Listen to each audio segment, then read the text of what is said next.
long and prosperous. I was going into Toshi Station to pick up some power converters. Lilu Dallas Multipass. Shut up and take my money. By grab Thar's hammer. What a saving. One does not simply walk into Mordor. X never, ever marks the spot.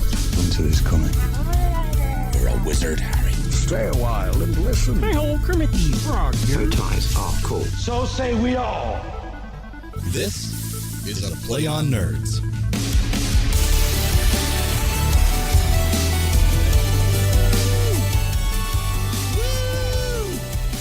Yeah. Exciting. Feel it. Hey, everybody. Ladies and gentlemen, welcome to a very special episode 97 of A Play on Nerds. As always, I'm one of your co-hosts, Steve. And I'm Jarman. The other co-host, and we are both here to co-host the hell out of this. Hell yes. And what a special episode it is. Like every episode. It is. But this time it's special because we are getting back to our back and forth reviews of Muppet feature films and Star Trek feature films. And this time we are back on Star Trek. And not only are we back on Star Trek, we are back on my favorite Star Trek film. Star Trek First Contact. First Contact. I'm so excited to dig into it later. But before that... Oh, in case you're just joining us for the first time ever for some reason, right. We've been doing this because Star Trek is my favorite franchise, nerdy thing, and the Muppets are Steve's. So we wanted to see all of those films and all those franchises and review them. And it's been a long time now. So we've been going back and forth. But yeah, we're deep now. Yeah, we're in it. Real deep in it. But more of that later. In the meantime, okay, question for you, though. Sure. So in the intro... I remember I said, what's that thing? Okay, so right before, so say we all, like right before we talk, it sounds like your ties are called. What the hell is that? So we'll get to this later as well in the thank you section, but another listener was wondering what the hell it was. Yeah. He went back and forth listening to what the hell is that? And it's bow ties are cool. It's from Matt Smith's Doctor from the Doctor Who. So he says, it's like a catchphrase of his. He said bow ties are cool several times, but he also says fezzes are cool because he likes to wear fezzes. So it was a nod to Doctor Who. Bow ties are cool. Bow ties are cool. That's how he says it. I'm so excited to re-listen to that now and actually know what it is. What do you think it was? Something about pool? Your ties are called. Your ties are called. It's just out of context and it's in a British accent, so I could see how that it's followed immediately by Edward James Solomon. So say we all. So say we all. Very different voices, those two. That's true. Oh, and if you guys have skipped an episode, by the way, we're now recording this show live, so it doesn't require much editing afterwards. So if you hear mistakes, hums, haws, or dogs barking, or babies crying, that's because this is live recorded, man. It's Wild West out here. Right. Well, great. So, Jarman, what have you been up to since last we spoke? When I was preparing for the show, I was like, update of the week. What have I been up to? Nothing. So I've been at home a lot, working a lot, and going back to the gym. And that's pretty much it. Been pretty boring. Yeah, that's fair. But I'm going to a bachelor party this weekend in St. Augustine, Florida, which Stephen will know, I'm sure. Yeah, I've been there a few times. Here in Florida, if you're from Central Florida, you basically go there as a kid a lot as a field trip. They have a big fort there in St. Augustine. A lot of Florida history occurs. Yeah. It's like one of the oldest cities in Florida. Yeah.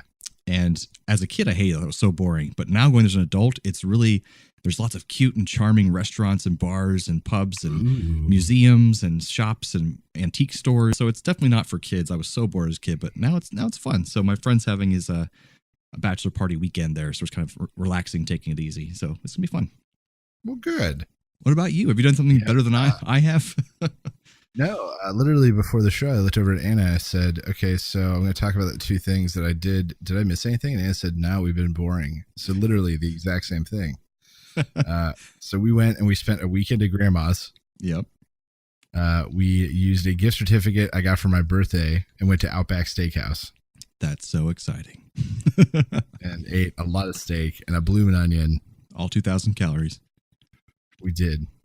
I was proud of myself. For the first time ever, I didn't eat any of that bread. Oh, yeah. It's just filler, man. It's just filler. There's so much better stuff there. Yeah, just wait. Wait for the salad. Wait for the bloomin' onion. They Have get patience. you with the bread. Would you want 10 cents now or $1 later, man? That's right. I think the problem is that we used to go a month between episodes. We had a lot going on, but now it's like a week true. between episodes. We'll have less to report, which is fine. At that point, it was like a highlight reel. Yeah, exactly. But then otherwise we went up to grandma's because we went to my nephew Jude's second birthday party, which was Moana themed. Nice. And at a splash park up north. And took Joyce, and she got wet and ran around and went insane. Had a good old time. Had a good old time. It was adorable. My sister-in-law Tina could probably do kids' birthday parties if she really wanted to. She organized the whole thing. Organized it, but does special decorations, stupid creative, things you wouldn't have thought about. To make party favors. It's just genius kind of stuff. Nice. But yeah, So and, fun and for the simple kids. and on a budget. So That's fun for the important kids too. But yeah, that's it. That's all we did. Nice. And we're back here recording just for you That's folks, right. the fans out there. Well, now I guess the happenings are nerdy news. It's time for Nerdy News.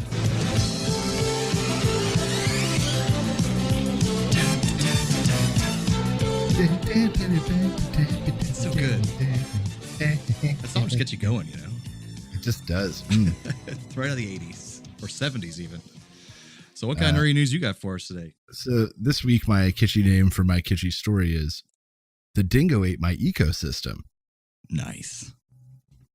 And scientists are taking a look at this giant dingo fence in Australia that is 5,000 kilometers long and basically cuts Australia in half effectively. To keep And dingoes on one out? side, on one side they allow dingoes, and on the other side they kill them all. Oh, geez. And so this used to be, right along this fence used to be a shared ecosystem. But since the fence went up, they've noticed drastic changes on the side of the fence that no longer has dingoes. And so scientists started looking at, well, what happened with the dingoes leaving that changed visually what it was? So when the dingoes are present, it's just kind of a sandy, hilly area with just very sparse vegetation spread evenly, but sparse. But on the side where there's no dingoes, huge sand dunes and these dense little patches of vegetation. So dingoes just make shit worse, basically. No. So what happened is the dingoes, by removing them, the secondary level predators, it's like cats and foxes, took over, killed all the rodents who would normally eat the seeds of this grass. And so the plants went crazy in these little patches, which caused the wind to go around them in a different way and create giant sand dunes instead of the evenly spread out sand they have on the other side. Just that one rung of the ladder taken out and everything changes. Everything changes. It's absolutely crazy. That's awesome. Yeah. It's just nuts to see how we've changed nature. By making a giant ass dingo fence. A huge 5,000 kilometers. That's insane. We're going to build a wall and make the dingoes pay for it. Oh, that's terrible. That's the worst. Terrible. What about you? What do you bring us to the world of nerdy news? Well, we trade places this time. You did the more nature thing. I did the more pop culture thing. So it's been announced the last day or so that CW has a huge, roster of superhero shows these days. You got Flash, Arrow, Black Lightning, Supergirl. Am I forgetting anybody else? Oh, the Legends of Tomorrow. So now they're adding Batwoman to that lineup, which is complicated and confusing, I think, because they haven't really talked about Batman directly yet. They've mentioned him a couple of times in the show, like little hints here and there, like the Dark Knight, or they'll say something about there's already an Overwatch person for someone in Overwatch. But anyways, they are going to start with the character of Kate Kane, which is from the comics. She's let me see here. I'm looking at my notes. This is usually cut out of the live broadcasts. So she's a wealthy heiress who is inspired by Batman and wants to rid the streets of Gotham of crime. That's in the comic books. But the best part of this story that I love is that this will piss off every right-wing supporter, every Trump supporter out there, the way that they describe it. So in Batwoman, written by Dries, based on the DC characters, armed with a passion for social justice and a flair for speaking her mind, Kate Kane soars onto the streets of Gotham as Batwoman, an out lesbian and highly trained street fighter primed to snuff out the failing city's criminal resurgence.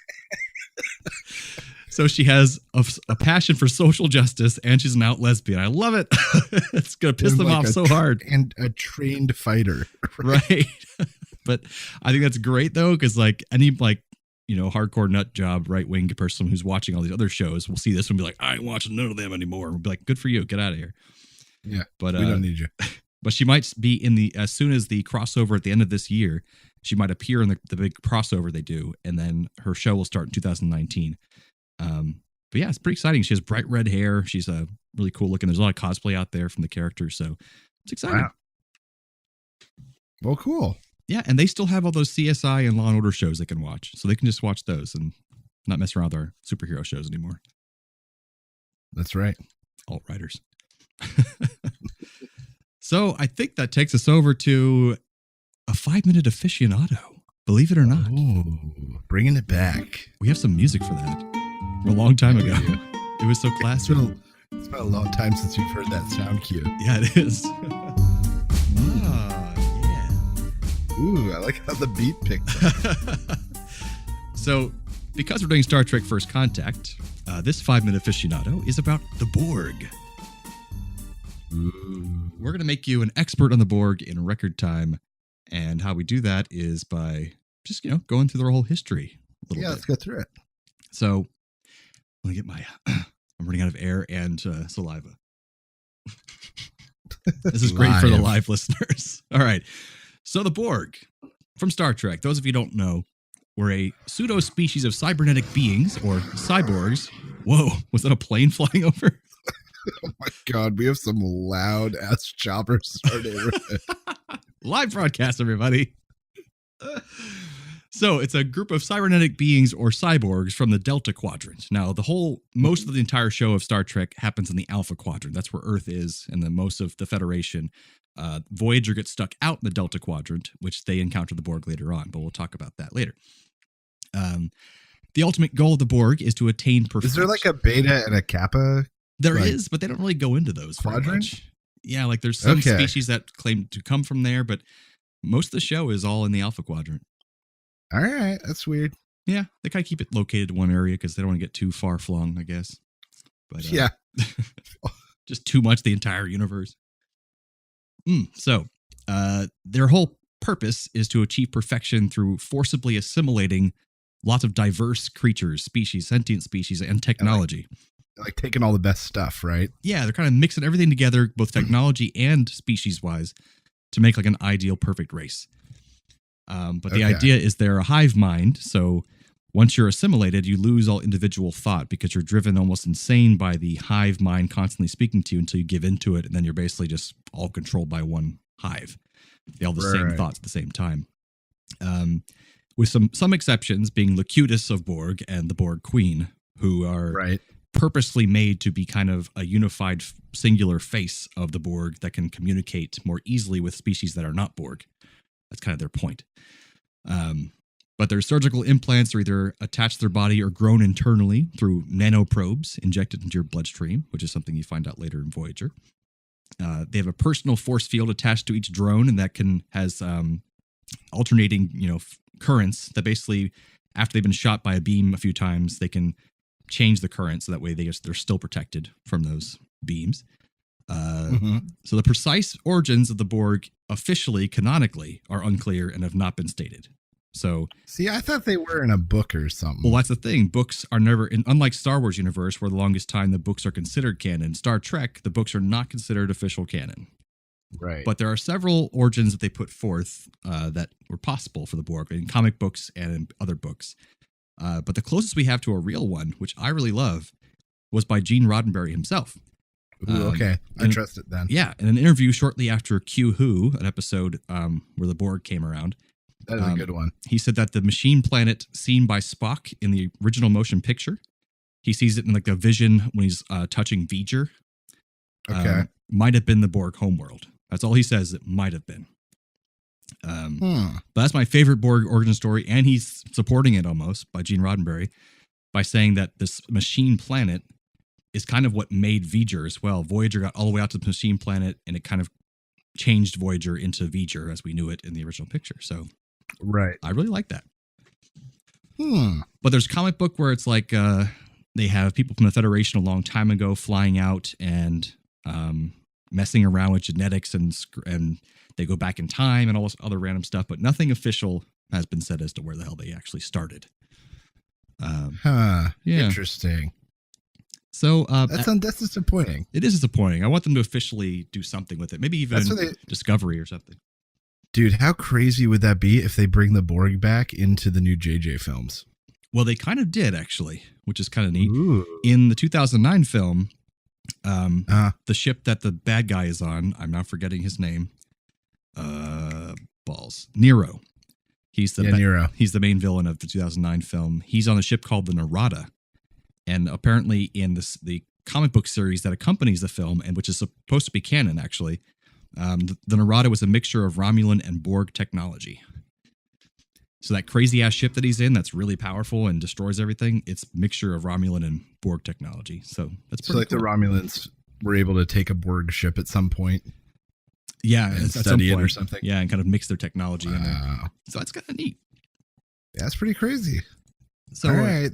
As of 1484, apparently there's some mention of that year, there reportedly is controlling only a handful of systems in the Delta Quadrant. But by 2373, they had assimilated thousands of worlds, and that's right around when 20 years later, they attack Guinan's homeworld. Right. Or it's a little, actually different timeline. But anyways, so Guinan gets attacked, it's either saved by the Federation in the last movie, Star Trek Generations. Right.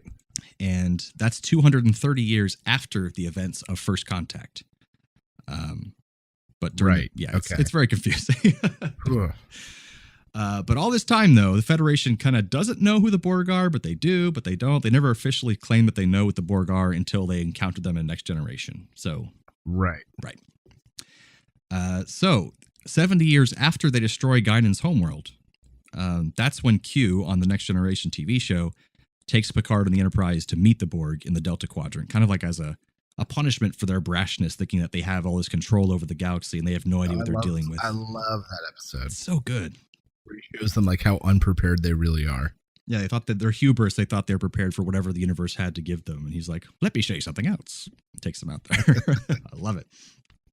So now the Borg were aware of the Federation at that point, which is terrible. So a year after that, the Borg capture Picard and assimilate him and use him as a strategic source to battle the Federation and assimilate them. This is where 40 Starfleet ships assemble, and all but one of them are destroyed. That's the Battle of Wolf 359. And what's the cool thing is Captain Sisko from Deep Space Nine, his wife was killed in that battle.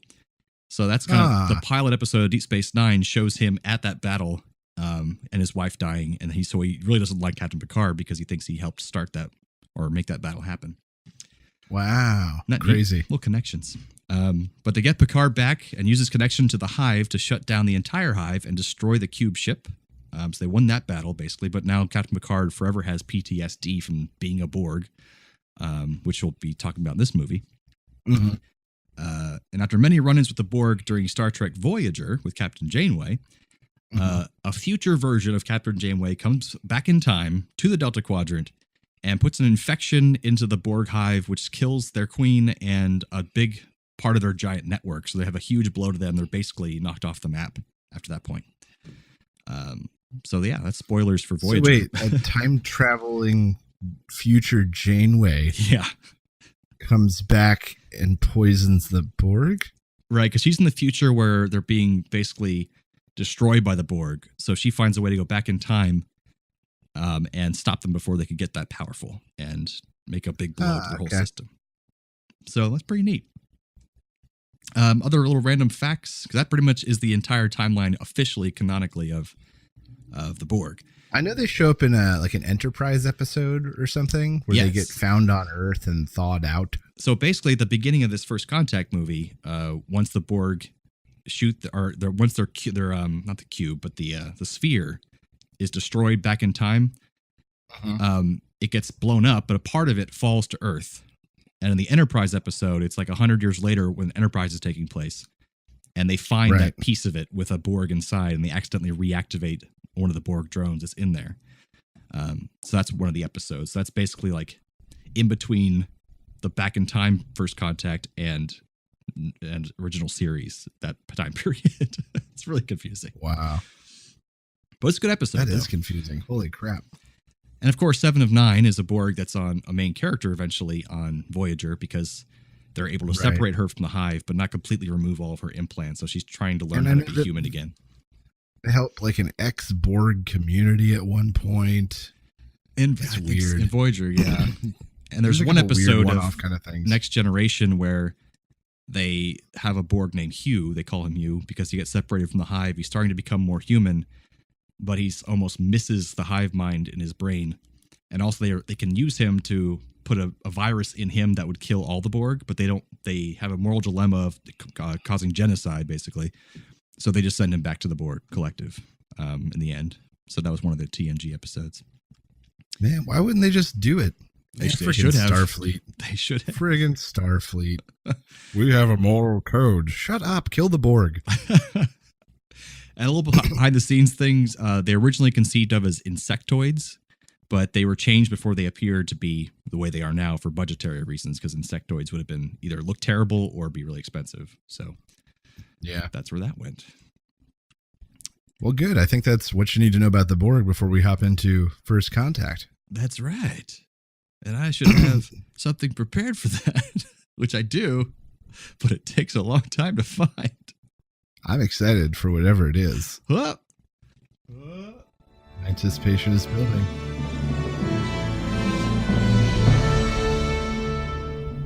Oh, that's delicious. It was delicious. So, what are we talking about? This is my favorite of all the Star Treks.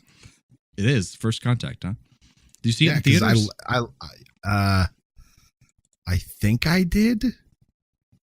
I honestly don't know. I don't know either. I don't remember if I did or not. But I absolutely love it. It felt big.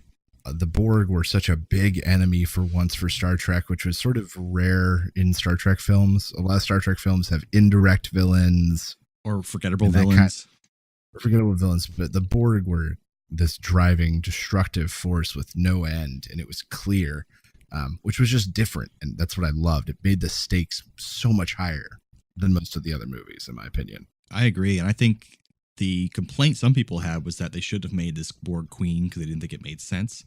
But I think it did make it that much more memorable having a face to put to it and someone to act against, because otherwise it's just, nameless drones and kind of zombies, Yeah. I think that was a executive producer studio move, if I remember correctly. Yeah. They're like, you got to give the Borg a face, or else you can't. Apparently, it was going to be do scenes. Yeah, it wasn't like a computer voice for a while, and like, it's just not interesting. There's no one for them to act against. Please do better. I like that they did that. Plus, she's sexy. So yeah. So let's talk through the movie. Sure. I have to say that opening credit sequence was really cheap and boring. It was like everything just is pushed through and like out of focus, and then it was like a high school like After Effects, basically. That's what it felt like to me. But directed by Jonathan Frakes, good old Riker. Yeah, not the first choice, no. But they got turned down by Ridley Scott and the guy who did Predator, McTiernan. Yeah, McTiernan, and they said they interviewed like 2 or 3 other people, and Frakes they were afraid the 2 other guys just didn't understand Star Trek, which is true. And they had so many great nods to Star Trek throughout all this, so it's great. And so they gave Frakes his big chance, and most of the cast maintains that it was their favorite movie to film. Yep. And he went on and got to do another one, Insurrection, which I think is a fine movie, but we'll talk about that next time. We'll talk about that later. So yeah, cheap opening credits sequence. It starts with sort of like a cheap, quick review of what happened to Picard with the Borg. Right. For those people who hadn't seen the show, it just makes sense. Him having flashback dreams of being assimilated. And then he wakes up in a panic and goes and splashes water in his face, but then he's also in a dream and a thing pops out of his face. And Star Trek Inception. Star Trek Inception.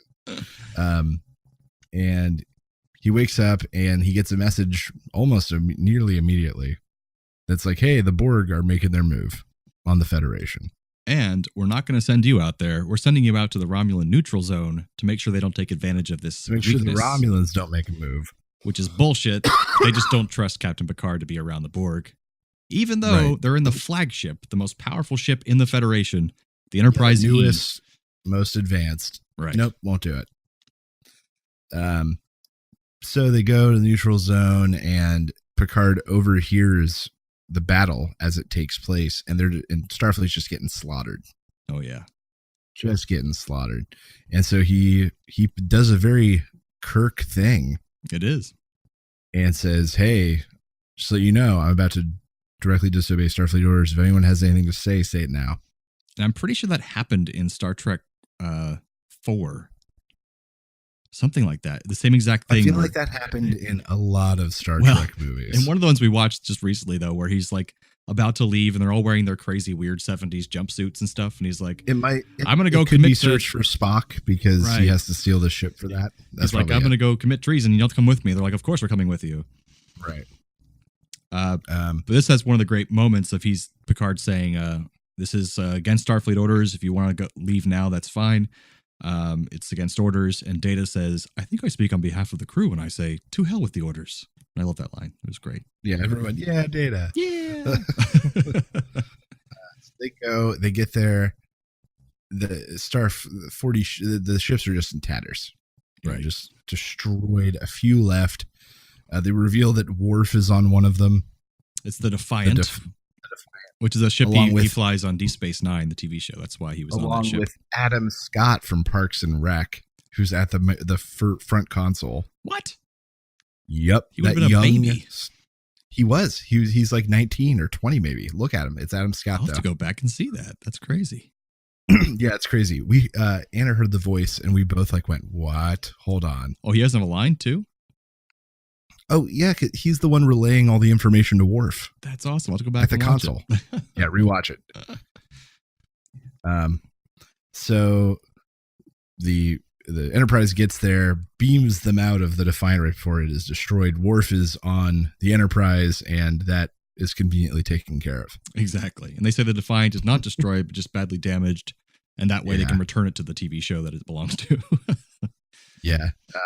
In fact, originally in this opening sequence, they were going to destroy like one or two of the ships from Deep Space Nine or maybe Voyager, and the producers from that show tossed a fit. Like, that won't make any sense. What are we going to do with that? We'll have to build all new sets. Right, you can't just destroy two of the things we need. Also, in that battle is the Millennium Falcon. Very quickly. It's right there. Yeah, because the ILM is Industrial Light and Magic did that sequence in the CGI with models mixed together, but they quickly put a very fast Millennium Falcon flying by in one of the scenes. You can look up online. It's hilarious. And I think this is actually the last one they did. Last Star Trek they did? Yeah. The last Star Trek they did to a point. They may have come back for the more recent ones. Yeah, I think they did the 2009 because R2-D2 is in a battle in the 2009 movie. He flies by in a battle. It's really funny. So they get there. He has all the remaining ships shoot at this one part of the Borg cube, and the Borg cube starts to destruct, and everyone's like, "Yeah, we won!" And the Borg cube spits out the Borg sphere, which makes a go for Earth. Borg kidney stone. So they follow the Borg sphere, and then it starts to open like a temporal rift or something. Yeah. And as they go through, they can see through the rift the current day Earth suddenly change into a Borgified Earth. Everything is just covered in Borg technology. And they realize they're seeing Earth now because of the actions that cube is, or that sphere is going to take when it gets back in time. So they say, they have to follow it. We got to follow it. And they're protected because of the temporal wake they're caught in. And they take care of that loophole as well. Exactly. So they follow the Borg sphere. They get there. The Borg sphere is bombing this part of North America, like in the middle of nowhere, North America, Montana.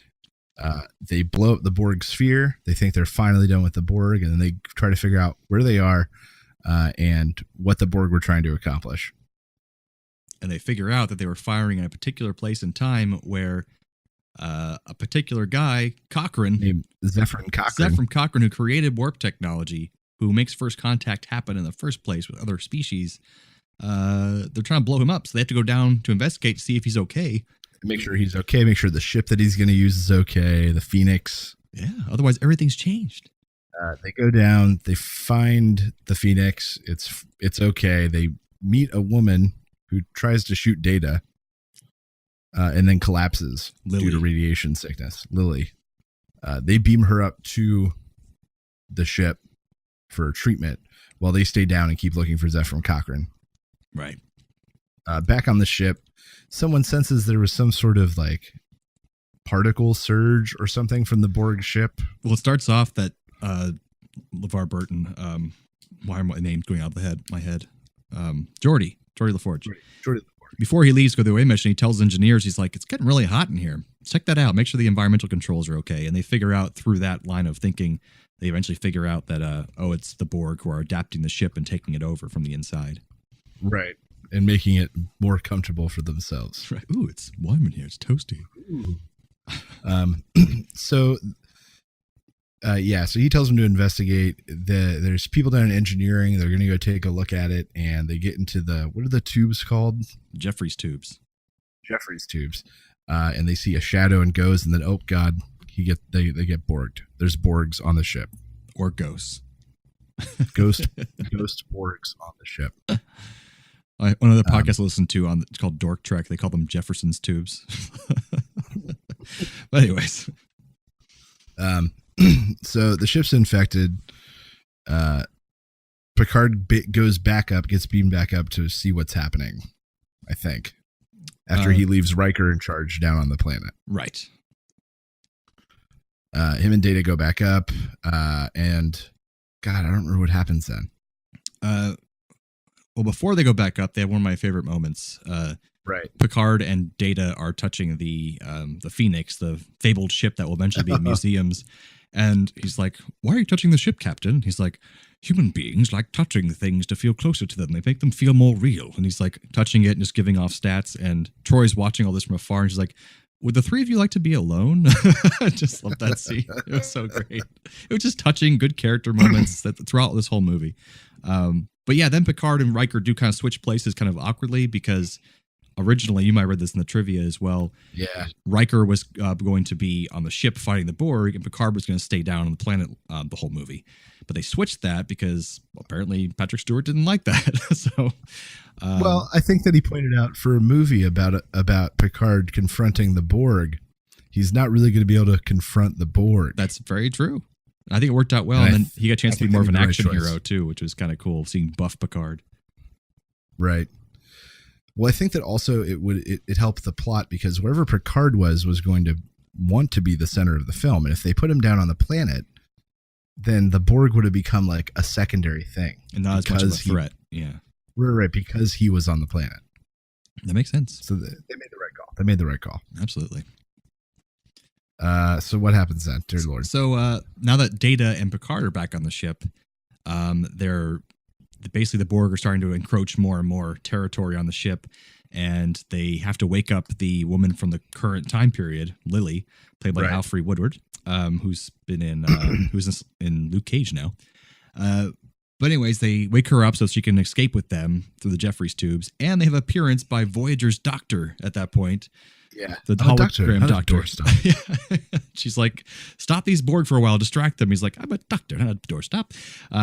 But then they chase them away, and then that's when eventually Data gets captured and pulled to the Borg Queen, who's fascinated with him, who happens to be in the ship. And because he's like a perfect android technology who's trying to be human.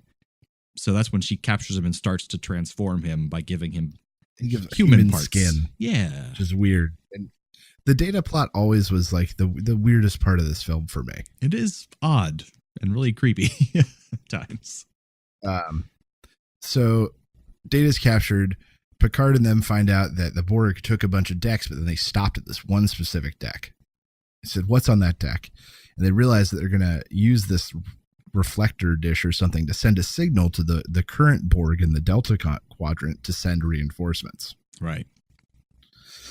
So now they have to, it's Picard, Worf, and Hawk, a red shirt, who... And that actor, he's on Legends of Tomorrow now playing the main villain. He's pretty great. You recognize him from tons of stuff. Oh yeah, he's got been those blazing eyes that he has. So they go and they've got to go and walk across the hall in suits and go stop the Borg outside the ship. Right. So they go. The plan is to unlock these 3 coupling things that are going to release the plate that all the Borg are working on Maglock into space, and then they can blow it up or whatever. So they go to start do this. The Borg start to notice them. The Borg are continuing their work. The Borg notice them a little bit more, and then suddenly the Borg know that they've got to stop them.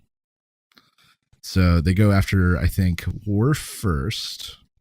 But he fights. Well, it's back and forth a little bit. They do a good job building the tension and switching back and forth and keeping the story moving. I thought this was the only scene. well. I actually wrote down my notes that they could have done this a little faster. I thought it dragged a little bit.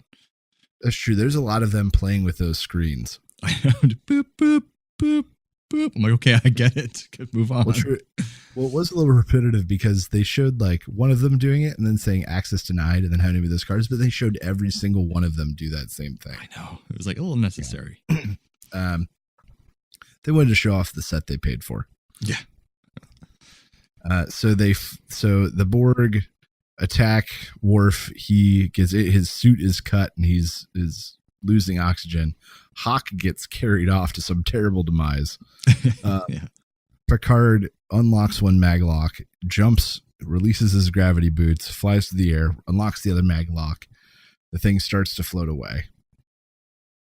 Hawk comes to stop Picard from shooting it. Oh no, he's a Borg now. He likes a little slow head turn. Borg. Well, I want to know how he got so Borgified so fast. Yeah, it doesn't usually go that fast. Right, it was incredible. So Hawk's a Borg. Picard, shoots him? I don't remember. I think Worf saves the day. Oh, Worf saves the day. You're right. Right. And then Worf, they detach the thing before they can send the signal. They blow it up. Yay, they're heroes, and they stop the Borg again. Right. The Borg inside have to become more aggressive because they have to change their plan, I guess. Because she can sense as soon as that happens, she's back with Data, and they cut back, and she can sense that just happened. They blew them up. She's like, oh, crap, we got to change our plans. Yeah. So they take more and more of the ship. Meanwhile, down on Earth, they find Zephyr Cochrane. And he's a drunk dancing mess. And he gets Counselor Troy drunk. Which is very amusing. Real good. And the whole thing is this kind of lighthearted and deeper moments of him realizing the man he's supposed to become and coming to terms with that and learning that he's going to have a statue made after him and him struggling and them getting the ship back together. And it's a nice back and forth. It's a nice B plot. Yeah, and they keep going back to the ship, back to this. So we kind of went through a lot of the Borg stuff, but during that whole Borg sequence we talked about, they were going back to Earth and back to the ship. And yeah, there's a lot back and forth. Which is good. It keeps you interested. I love the scenes between Cochrane and Riker, and he goes off to pee, and they chase after him because he's trying to run away. And scene with Reginald Barclay from TNG, who's a great character, being so nervous around Cochrane. It was just that was real good. Really good writing and everything. And then back on the ship, in the middle of this whole Borg plot, there's another plot of the Picard Lily, where Lily in the Jeffries tube runs into Picard. They end up teaming up. She comes to terms with the fact that she's on a spaceship. And he tells her about the Borg, and she's like, Borg? That sounds Swedish. Which I thought was sounds great. Swedish. It does. And so it's all about them getting to where they need to go, getting past the Borg. They do a nice holodeck sequence. Right, because he realizes if he can shoot real bullets at the Borg, they can't get that'll go right through their phasing armor stuff. Right. So yeah, he loads some program where they're in a swank, club, and there's a gangster, and he pulls a Tommy gun and shoots him, and then tries to beat a dead body. That's when Lily realizes that he's got some anger issues. That's right. And slowly figures out about his story of Wolf 359 and how he was assimilated. And she realizes he's after his white whale, his Moby Dick, and that he needs to take it easy. Because he's ordering all his people to go back in there and fight them to the very end. And basically it's suicide. And everyone else is advising him to just leave the ship and blow it up because then they'll kill all the rest of the Borg. And he refuses. I can't leave them. So she convinces him because she's awesome. They push us this far, no further. The light must be drawn here. I love that line so much. This far, no further. Jonathan Frakes says that he considers that one of the finest scenes he's ever gotten to direct. Oh, that's great. I can only imagine anything with Patrick Stewart. Oh yeah. Oh, and back on land, we forgot that when they explained to Cochrane to convince him to do all this and be the man he needs to be, he's like, wait, so you're telling me you're on some kind of Star Trek?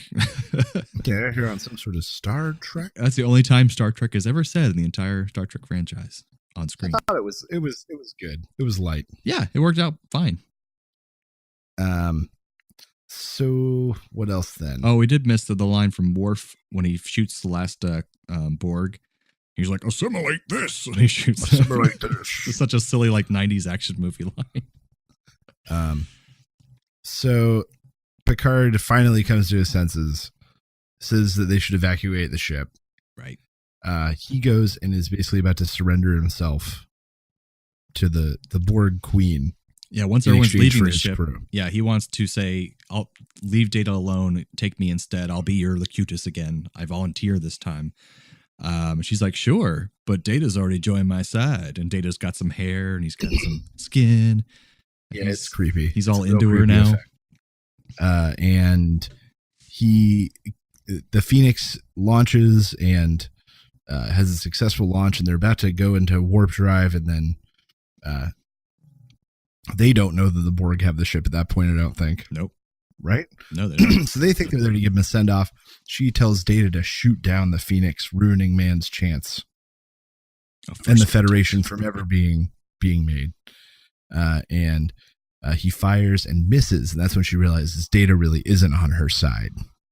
And then he vents the plasma that they talked about briefly in a staff meeting earlier that will kill all biological matter that touches. So Picard, in athleticism, jumps up in his tank top, looking all sexy, Die Hard style. And all the Data is basically, all his new skin has been removed from his body, probably pretty painfully. And she's trying to escape, and she jumps up and grabs Picard's leg, and then Data's pulling on her leg, and she's screaming. Picard's guns are just bulging. Oiled and bulging as he pulls himself up. I don't know when this got so homoerotic. You know, he trained as a boxer. I think I had heard that, in his 20s or something. That's right. So ultimately, Data pulls down the Borg Queen. All her flesh stuff melts, and then she's just a skull and a spinal cord. Right. Which Picard breaks, in theory, ending the Borg forever. But no. See, that's what I get confused about. Well, basically, there's theories as to why suddenly after this, in the timeline, the Borg Queen shows up on Star Trek Voyager.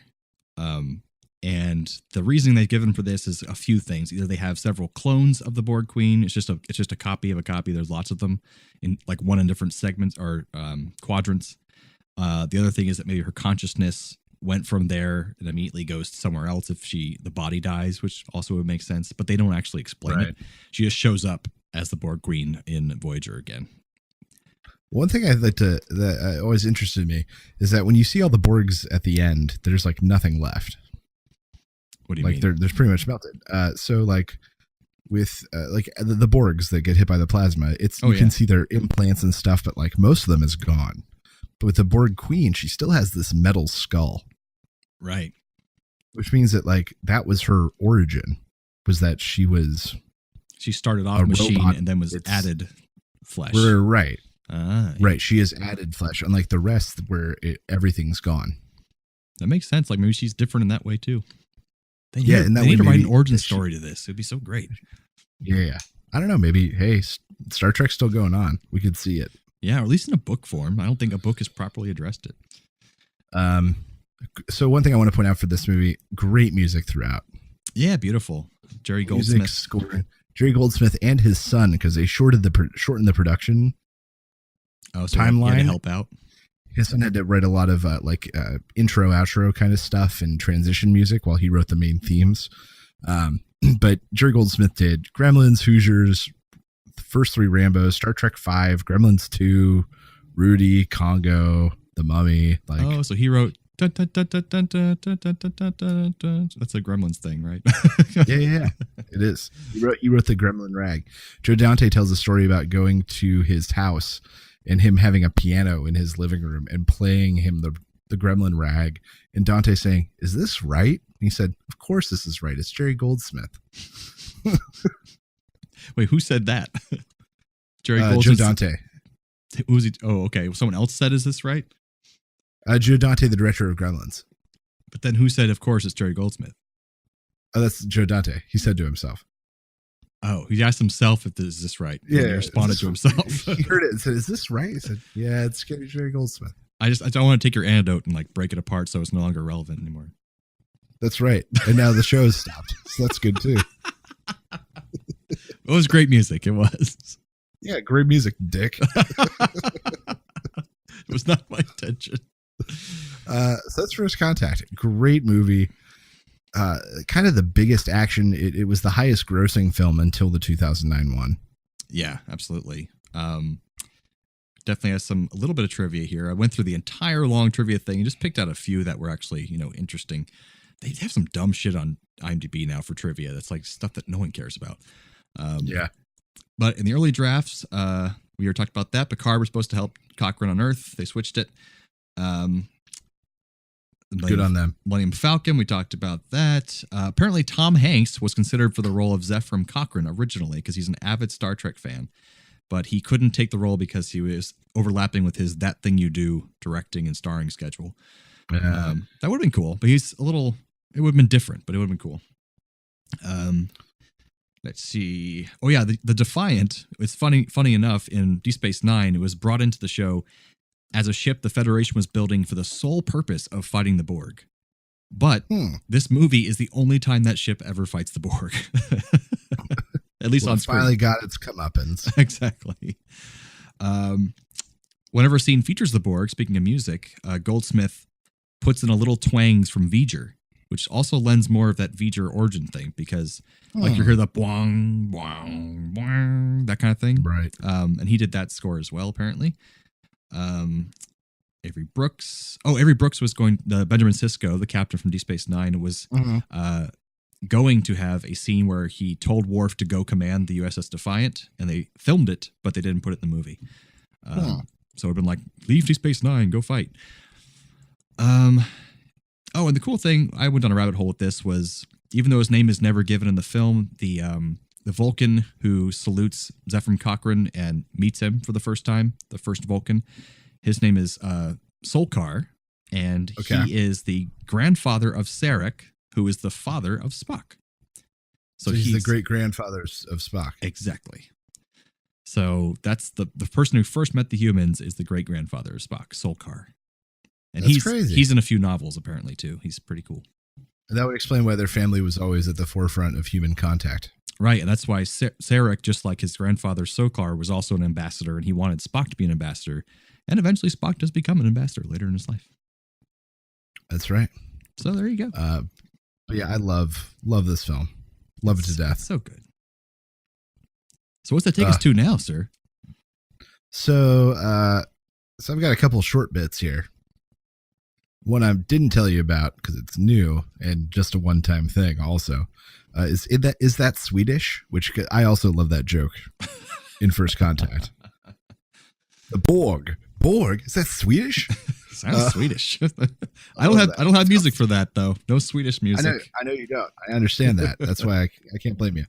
But I just found a few funny words in Swedish. One of my friends who is also I play D&D with, he is Swedish, and he told me a few of these. Nice. So bra is not a brassiere. It means good. Bra. A kiss is urine. If you say the word kiss. Huh. Not like peeing, but urine itself. Oh, interesting. A cock is a chef. And fun Muppet reference, the Swedish chef would be the Svenskok. Svenskok. There we go. That's the music we needed. There you go. Bork. Okay. Love it. And slut means to finish. That's accurate in a lot of ways. That's right. Appropriate. So yeah, that's just is that Swedish? That's funny. Okay. So now I'm bringing back a classic, something we haven't played in a long time. Oh. And that is Factoid Fumbles. Factoid Fumbles? That has music. Ooh, it does. I forgot how catchy this is. Yeah. So Factoid Fumbles is where I'm going to list some things, and Jarman has to tell me a fact about them. It doesn't have to be incredibly in-depth. It just has to be true or at least funny. I can work on that. So in Star Trek First Contact, one of the first big breakthroughs is when Counselor Troy gets drunk on something called tequila, right? And they figure out if they can trust Zephram Cochrane or not with the secrets of the future. So I have a liquor Factoid Fumbles. Ooh, I like it. Where I'm going to name some liquors, and you have to tell me a fact about them. Go for it. Are you ready to play?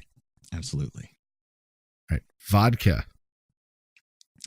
Originally, it was used to reduce the itching and swelling that can happen under large Russian women's breasts in the severe cold. They put this substance under their breasts. They realized when they drank it, it made them drunk.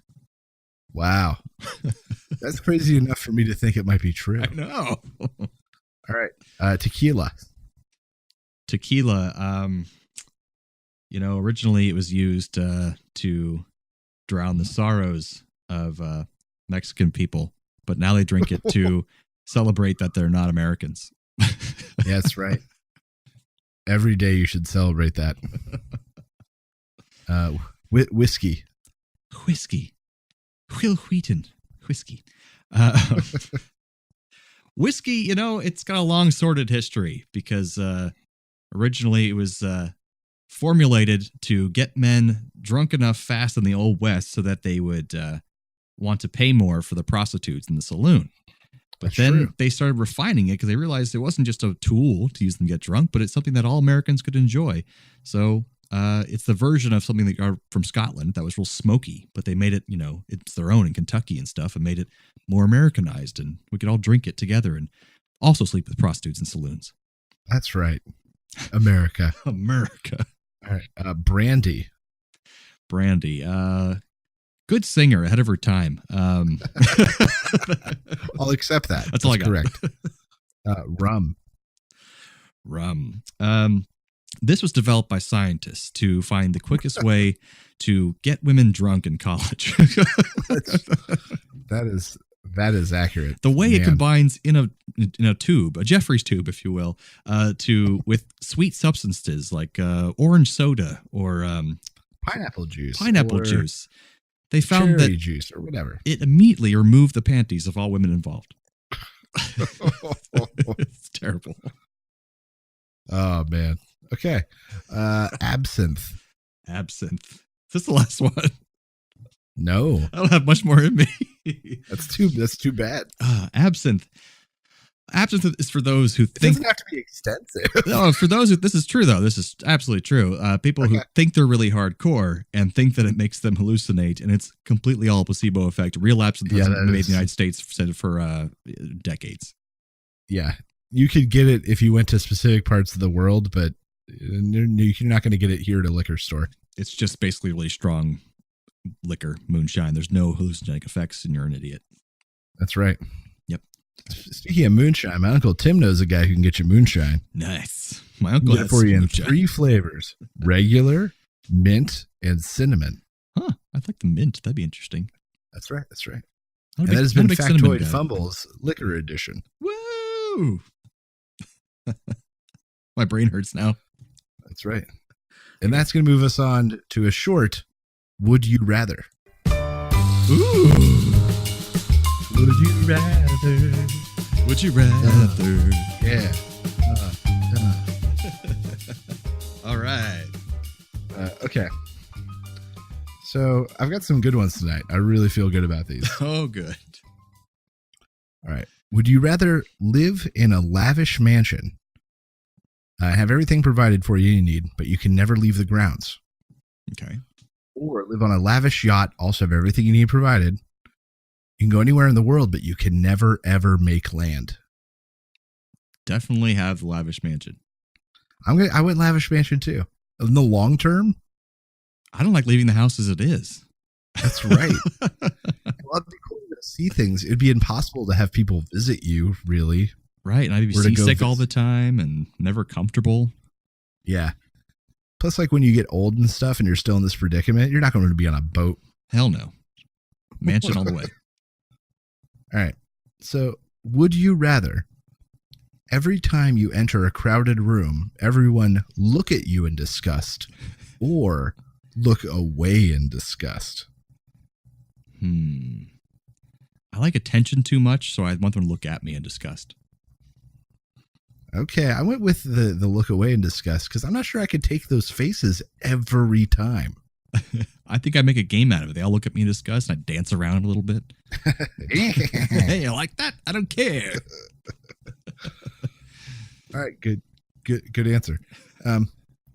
Okay, so would you rather have every song you hear magically transformed into a cappella music for the rest of your life, or every song you hear is transformed into an instrumental version for the rest of your life?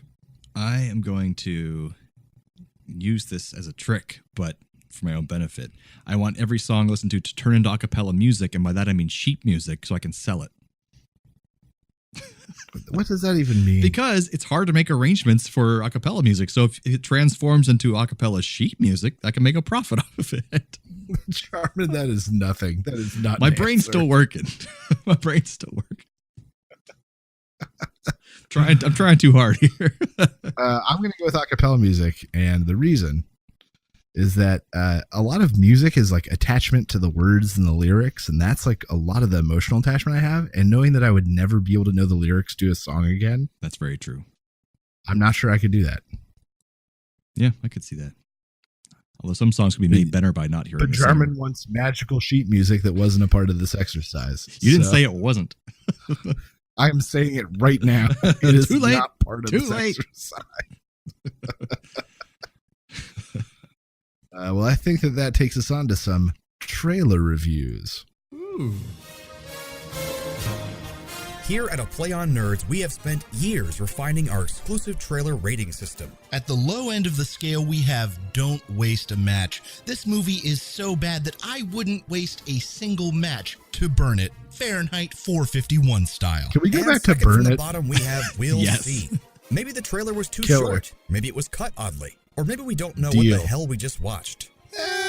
We'll see. Up next, we have Give It a Buck. Whether you hit a red box, a dollar movie theater in the bad part of town, or a cheap online rental, give this movie a buck and enjoy it without breaking the bank. And at the top of our rating system, we have Shut Up and Take My Money. The wallets have been charmed out of our pockets, and we are ready to make our hard-earned cash disappear. And that's our patent-pending trailer rating system for A Play on Nerds.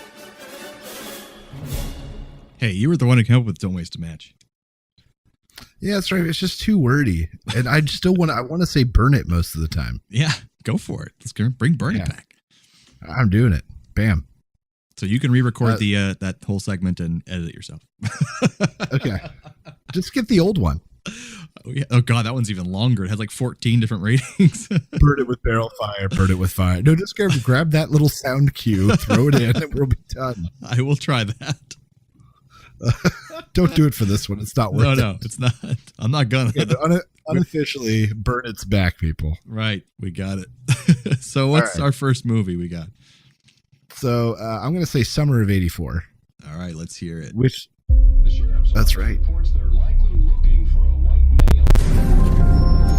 Preferred targets appear to be males. The shortened aged version. 12 to 16. And there's a lot of just ominous music. It's a serial killer. The Cape May Chronicle received a letter from an individual calling themselves the Cape May Slayer. There's a serial killer on the loose. What else could possibly be this exciting? Incoming titties. 12 o'clock. Incoming titties. Nikki Kashuba. Scientifically the perfect woman. Huh. Better view of my room than I thought. Sweet dreams. Emergency meeting. Treehouse. Now, Mackie is the Cape May Slayer. Mackie's a cop with a sick reputation. Wasn't counting on us. That's blood.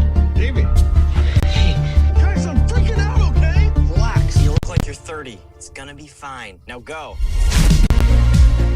You're gonna get caught either by Mackie or your dad. I know. I'm right about it. That doesn't prove anything. You with me? I don't want anything bad to happen to you. We're trying to save people. Yeah, well, you're not. Guys at the station are gonna love this. Just let it go. Sorry again that you're grounded. Let's see if I can get you out of this house. No hard feelings. You were wrong. You're wrong about everything.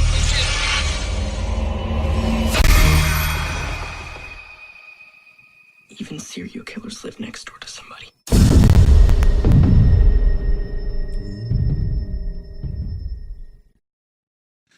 All right, so what did we just listen to? So it looks like a kind of like Friends coming of age. It looks like it's kind of riding the Stranger Things vibe. So much. A little bit. Yeah, going to play a little bit on the nostalgia strings. It's about a local community, some sort of mass murderer, and some kids that suspect a local cop. It looks dark. It looks good, but it looks like it's going to be exactly what I expect. Right. And my thing is I'm upset because it's just so blatantly trying to ride the coattails of Stranger Things and It coming out recently, which was instead of set in the 60s like the book was, it's set in the 80s. So it has 80s pubescent boys, just like Stranger Things does, and this synthesizer music in your face, like, look how 80s we are. And the problem is that Stranger Things and It both find reasons to put them in the 80s. Like there's things about the story that makes it make more sense in that time period. It's there for a reason. This seems like there's no reason this is in the 80s, just because they're just trying to make money and they're trying to ride this wave of nostalgia. So I don't know. I'm just like kind of pissed at the movie on concept. I mean, I'll give it a buck. My hope is that because they showed so much in the trailers that there's something that they haven't shown us. Right. But that's a hope. It's like these kids trying to solve a murder mystery in their neighborhood, kids going missing. But yeah, I'll say we'll see, because if it's not critically panned when it comes out, then I'll maybe give it a buck. Okay, fair. But watch the trailer, folks. It's interesting. So what is our second trailer, Jarman? Second one is Creed 2. We got this. You heard me? In the ring, you got rules. Outside, nothing. Life hits you with all these cheap shots. People like me, we live in the past. You got people that need you now. You got everything to lose. This guy's got nothing to lose. I ain't got a choice. That's the same thing your father said, and he died right here in my hands. Listen to me, this guy is dangerous. But you don't think I could beat him? I was afraid I couldn't live up to these expectations.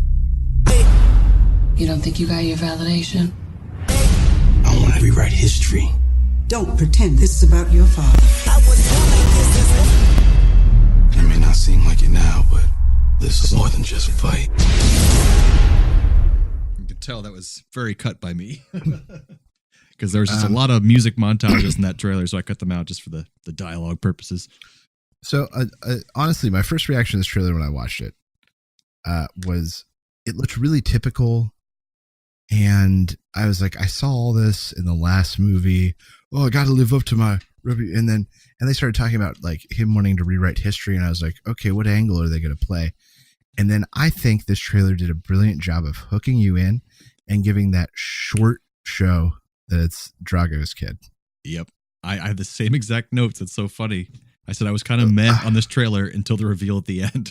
Yeah, but then the best part was like they played me. Like the people that made that trailer played me. They're like, yeah, we're going to give them exactly what they think they're expecting and then slap them in the face. Ivan Drago's son. I will break you. They didn't even show him. Like, I thought they did a great job. Yeah, they just flash his face barely, I think, but then show his robe and it says Drago on it. So he's going to fight the son of the man who killed his father. That's great. Right. It's just crazy. I saw the last one. It was pretty good. I think this one will be good. The fourth Rocky is by far the best. At least from our standards, capture any part of that. It was our nostalgia factor. I think most people would say the first Rocky is the best, but I think both you and I really love the fourth one. Most people aren't us, Jarman. Right. Fourth one's just so fun. But yeah, so I think this is going to be more of the same. If they can capture any of that feeling, I think they'll really hit it out of the park. So is that a shut up and take? I'm not going to go. This isn't the kind of movie I go see in a theater, but this definitely will get a buck out of me. That's what I put too. Give it a buck because it'll be really fun to watch at home at some point. But yeah, I don't get to go see that many movies, so this one just wouldn't quite make that cut. Right. But I tell people to watch this trailer just so they can see that awesome ending. We spoiled for you. Sorry. It's okay. So now we have some trailer reviews. Radical recommends. Radical recommends. If you have the means, I highly recommend picking one up. What do you recommend I do? I recommend Pleasant. What is that last thing from? I recommend Pleasant. I recommend Pleasant. It's from Harvey. Oh. Okay, very nice. Harvey was the first play that Steven and I were together in high school, so it's got nostalgic. And it's Jimmy Stewart from the movie version. Yeah, so fun story. Our crazy theater director decided that he was going to do the show, and he picked it because he thought that this one kid was going to be in it. And this one kid said, "No, I'm not doing that." So suddenly he didn't have a lead for the show that he had chosen for his fall show because he had hinged it on this one kid. And so he literally was like, "Ask your friends, get people in here." And so I brought Jarman in, and he auditioned and went up against 4 or 5 other people and made it.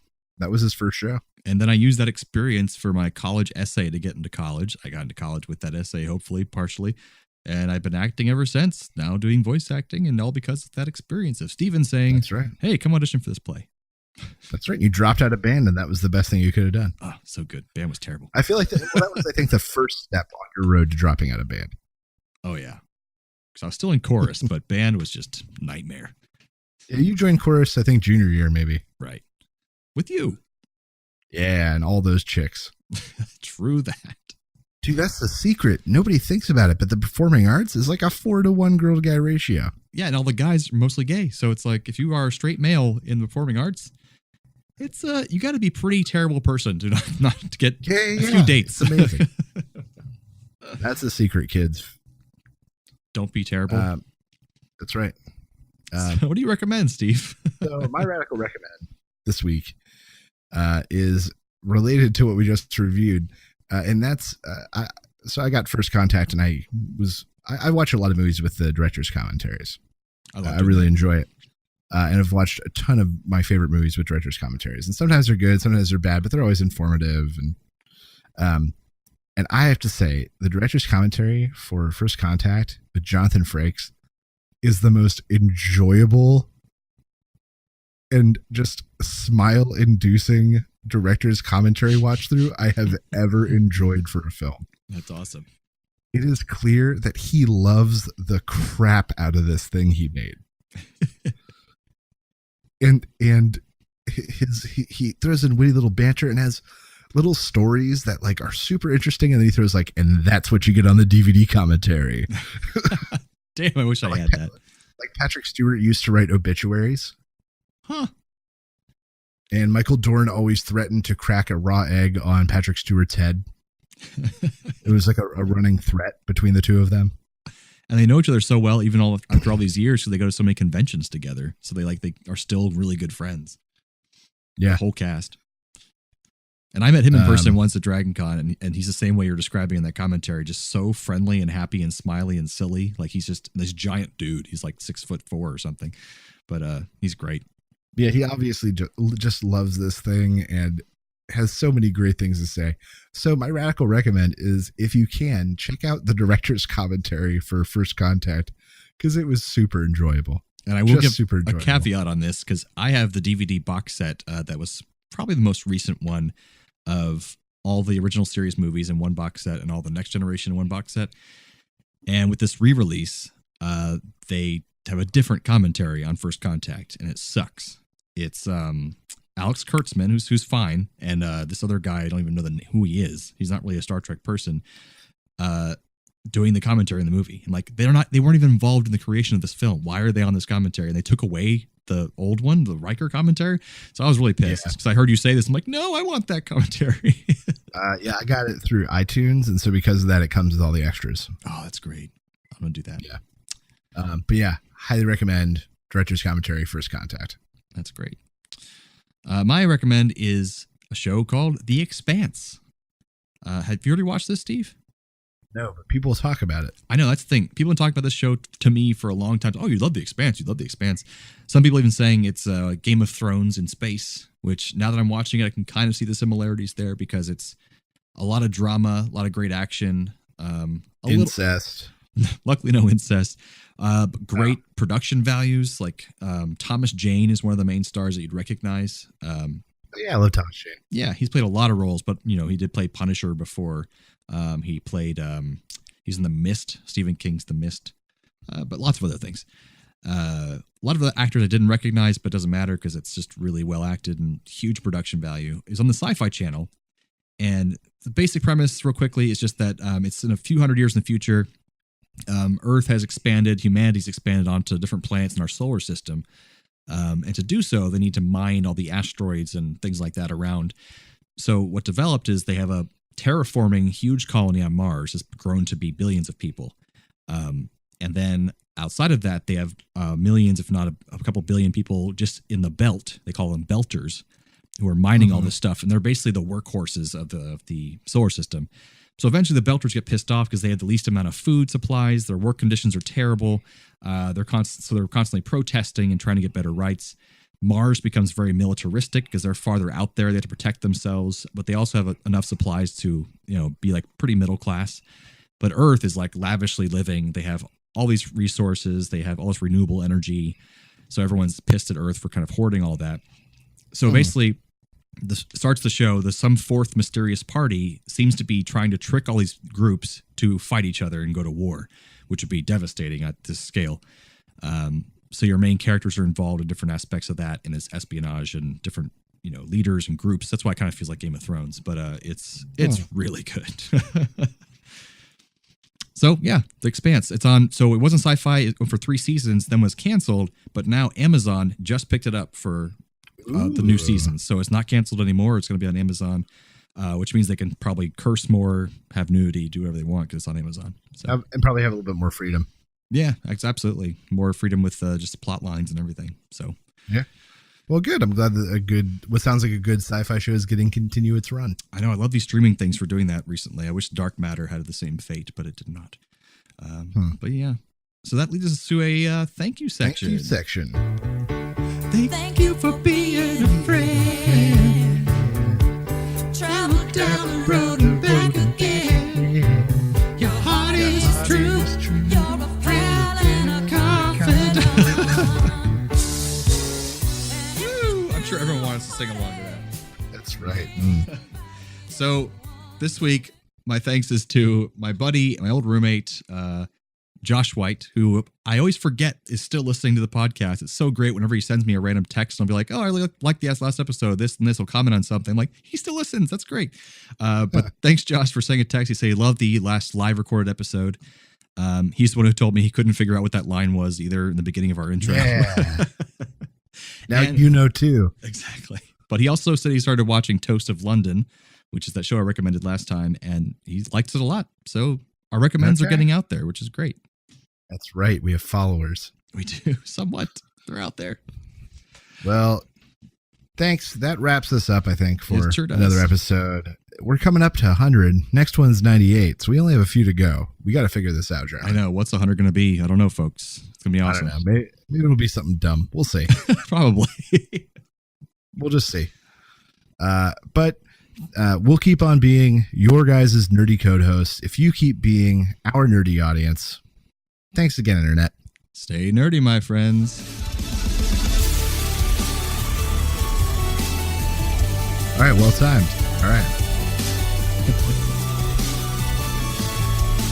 Thanks for listening to A Play on Nerds. Find all of this content and even more nerdy news, reviews, and Do you fun remember how long at this used to be? www.playonnerds.com. And they can still hear us. On Facebook and follow us on Twitter so you know the exact second we release new podcasts, articles, and other nerdy content. We know you're impatient. Subscribe to us on iTunes, Podbean, Buzzsprout, Podomatic, and whatever the hell else you use. Also, please leave us a rating and review on your chosen podcast platform so we can be discovered by even more nerds like yourself. However you do it, please do check that. us out. And how? Please. And how? And how? What does it even mean? Bye, folks.